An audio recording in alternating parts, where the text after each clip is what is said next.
Welcome back to the channel everyone.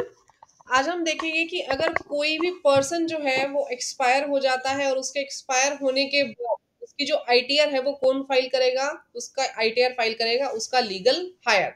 ठीक है, तो लीगल हायर के पोर्टल से ही जो डिसीज्ड पर्सन है उसकी आईटीआर जाएगी। अब उस लीगल हायर को किस तरीके से हम उसका लीगल रिप्रेजेंटेटिव नियुक्त करेंगे? फॉर एग्जाम्पल, एक पर्सन है एक्स एक्स पर्सन एक्सपायर हो गया। उसके एक्सपायर होने के बाद उसकी आईटीआर कौन फाइल करने वाला है? उसका बेटा वाई। तो वाई के पोर्टल से हमें क्या करना होगा? एक्स को ऑथोराइज्ड रिप्रेजेंटेटिव अपॉइंट करना पड़ेगा। मेरी बात समझ में आ गई?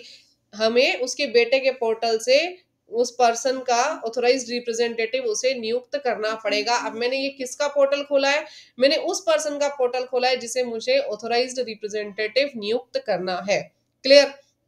अब सबसे पहले आप कहाँ जाएंगे? ऑथोराइज्ड पर्सन पे जाएंगे। यहां जाने के बाद यहाँ पे देखिए ऑप्शन है रजिस्टर एज रिप्रेजेंटेटिव असेसी। ठीक है, रजिस्टर एज रिप्रेजेंटेटिव असेसी, यहाँ पे आप क्लिक करेंगे। लेट्स गेट स्टार्टेड पे क्लिक करेंगे। क्रिएट न्यू रिक्वेस्ट पे जाइए।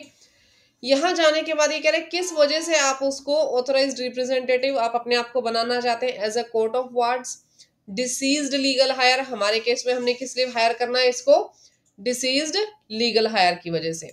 ये मैंने ऑप्शन सिलेक्ट कर लिया।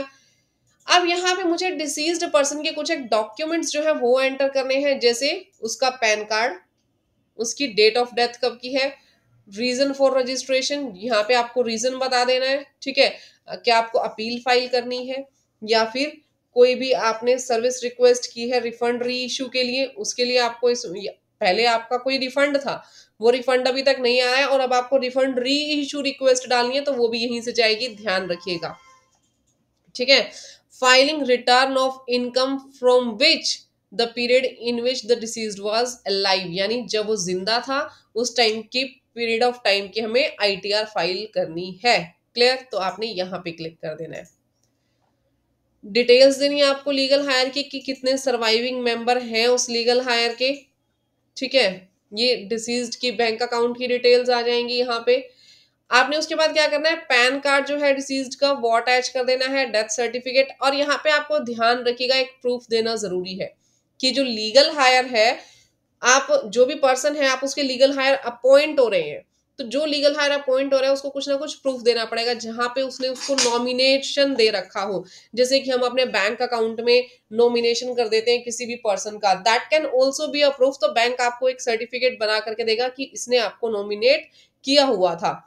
बात समझ में आ गई?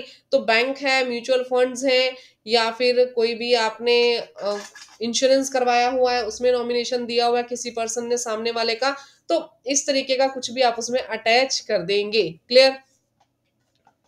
तो ये सारे डॉक्यूमेंट्स आप यहाँ पे अटैच कर देंगे। बाकी डॉक्यूमेंट्स जरूरी नहीं है, कॉपी ऑफ ऑर्डर या फिर नोटिस आप यहाँ पे अटैच कर देंगे। जो भी आपके पास वो नॉमिनेशन का प्रूफ है वो यहाँ पे लगा दीजिएगा, क्योंकि आपके केस में कोई भी ऑर्डर या नोटिस इश्यू नहीं हुआ है, आप जस्ट आईटीआर फाइल करने वाले हैं।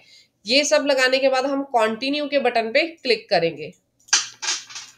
जब आप ये सारी इंफॉर्मेशन एंटर कर देंगे तो देखिए मोबाइल पे भी ओटीपी जाएगा और मेल आईडी पे भी ओटीपी जाएगा। ये दोनों ओटीपी यहाँ एंटर करने के बाद आप इस एप्लीकेशन को वेरीफाई कर देंगे, और वेरीफाई करने के बाद अगर ये एप्लीकेशन अप्रूव हो जाती है तो आपके पास मेल आ जाएगी। बट अगर एप्लीकेशन अप्रूव नहीं होती तो आपको फिर से इसे अप्लाई करना पड़ेगा और जो भी रिक्वायर्ड डॉक्यूमेंट्स हैं वो आपको प्रोवाइड करने पड़ेंगे। और एक बात आपको और ध्यान रखनी है, जो आपने नंबर ऑफ मेंबर्स एंटर किए थे वहां जितने भी उसके नॉमिनी है, ठीक है, लीगल हायर जितने भी हैं उस पर्सन के, उसकी आपको पैन नंबर या फिर आधार आईडी, कोई ना कोई आईडी आपको देनी पड़ेगी। क्लियर? तो इस तरीके से आप अपना लीगल हायर रिप्रेजेंटेटिव अपॉइंट कर सकते हैं। अगर आप लोगों को ये वीडियो अच्छी लगी हो तो वीडियो को लाइक, चैनल को सब्सक्राइब करना मत भूलिएगा। Thank you, bye bye, take care everyone.